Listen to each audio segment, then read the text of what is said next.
This is a story I'm very excited about. Would you want to be paid to live among the elderly? Well, according to Vice, a Japanese city is offering to pay young couples to move into housing complexes where many elderly residents also live. It's part of an effort to reverse the area's aging population. Are you guys into this idea, Komal? I am absolutely a proponent of multi-generational living. I grew up in Grand Prairie, Alberta. Shout out to Grand Prairie. We have a lot of folks tuning in from there today. And I grew up in a multi-generational home. It's part of my culture as a Punjabi woman. I saw intergenerational living at all times. And now, as a grown woman, I live with our father-in-law, with my father-in-law, my husband's father. And this has actually been huge for me as a hustle-addicted millennial. Yeah. My father-in-law is the one who has shown me how to appreciate slow living, how renovation projects don't happen in a weekend, and how I actually feel so much better being around that kind of wisdom. So in this article, I noticed they talk a lot about the economic implications and reasoning behind this in Japan so that you can replace the current workforce so that economics can stay on track. But the well-being aspect of intergenerational living is huge. We get to learn so much from the elder generations. They get to enjoy so much life with seeing young folks and our kids. So I am a huge, huge fan and proponent of intergenerational living. I love that you said that, Komal, because the financial incentive for the young couples it's a lovely gesture, but I think even bigger than that is sort of like that high you get from being altruistic, I guess, like just doing things without even thinking about doing them. And it's a natural high. Yeah. It's just such a beautiful Wait. What about the high when you can get somebody else to babysit your kids? I mean, let's talk about that. You know, it takes a village. So go move to a village. Like, I would go right this minute, except my problem is, like, I'm already sort of living the elderly lifestyle. I mean, like, dinner at 5 and bed at 9.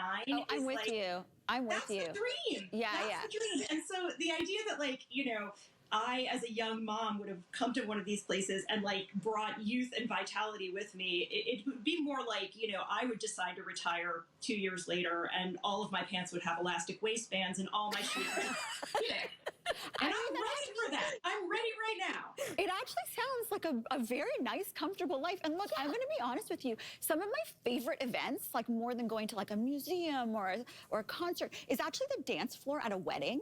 Because I love it when old people dance with young people. You know, everybody's like, I love that. So to think about getting paid to live in that kind of like multi-generational atmosphere, like imagine every young person's balcony is going to have the best garden. Yeah. And every old person will be like listening to Olivia Rodrigo. It'll be like the most amazing complex of all time. I would love this. We sort of live in like a multi-generational neighborhood. And I have to say that we have a woman on one side of us who is a widow. She's actually very young and spry, but there is almost like a competition when it snows to see which young couple in the neighborhood can shovel her sidewalk first. That's so it's like everyone keeps getting up a little earlier and just, you look out the window and like, Chris got to it before I did. That's such a nice question. How young are the young couples? Because when my Nana lived in her complex, she would say, the nicest young couple will be next door. And I'd say, how old are they, Nana? And she'd say, I think they're in their 70s, just the loveliest young people. So, Jennifer, you just reminded me, my mom lives in like sort of, it's like semi-retirement sort of condo living.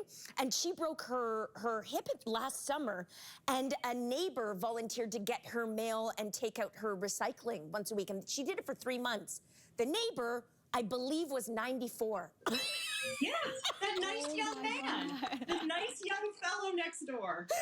You know, the bonus of this is if that you did live. Research backs this. So what we see in resiliency research is that our well-being actually improves through acts of service. So we're providing that both for the elderly if they're doing our child care, if they're helping us out with things, but also for the younger generation, which don't we all need a mental health boost right now? So if intergenerational living provides that, I am all for that. And a self-esteem boost because you can always feel like the youngest chick in the yard. Yep. Hey, that's an excellent point. Hey, listen, everyone, coming up, more people are throwing caution to the wind and choosing not to save for the future. We're going to discuss why after the break.